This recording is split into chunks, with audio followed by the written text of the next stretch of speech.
وسیلہ بنانا، اس سے کیا مراد ہے؟ یعنی اللہ تعالیٰ سے دعا کے لیے وسیلہ بنانا جائز ہے۔ وسیلے کی ایک شکل ہے کہ اللہ میں واسطہ دیتا ہوں تجھے تیرے نبی اور محبوب محمد کا صلی اللہ علیہ وسلم کہ میری یہ دعا قبول فرما لے۔ یہ کوئی شرک وغیرہ نہیں ہے۔ اگرچہ اہل حدیث حضرات کا موقف یہ ہے کہ وسیلہ اور واسطہ دعا میں صرف زندہ شخصیتوں کو بنایا جا سکتا ہے، فوت شدگان کو نہیں۔ اس کے لیے بڑی دلیل ہے ان کے پاس، اس لیے کہ جب قحط پڑا تھا حضرت عمر رضی اللہ تعالیٰ عنہ کے زمانے میں،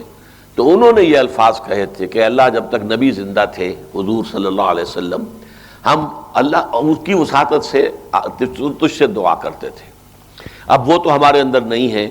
ہم حضور کے چچا عباس کو پیش کر رہے ہیں، ان کے وسیلے سے ہم دعا کر رہے ہیں کہ ہماری اس تکلیف کو دور فرما دیں۔ تو گویا کہ توسل جو ہے دعا میں وہ تو ثابت ہو گیا، اور اس لیے اس کو تو شرک کہنا جو ہے وہ تو پھر کوئی اگر کہتا ہے تو بہت بڑی زیادتی ہے۔ یہ البتہ کہا جا سکتا ہے کہ کسی کو وہ اچھا نہ لگے، یعنی جیسے میں نے نظر کے بارے میں کہا تھا کہ میری طبیعت اسے قبول نہیں کرتی، اللہ کے ساتھ اس طرح کی سودے بازی کیا کرنی ہے، جو نیکی آپ کر سکتے ہو آپ کیجئے، اللہ سے جو مانگنا ہے مانگیے، ان دونوں کو انٹرلنک نہ کیجئے کہ اللہ یہ کام میرا ہو جائے گا تو میں یہ 100 نفل پڑھوں گا، یا یہ ہو جائے گا تو میں اتنے غریبوں کو کھانا، یہ کام نہیں، یہ درست نہیں ہے، اگرچہ جائز ہے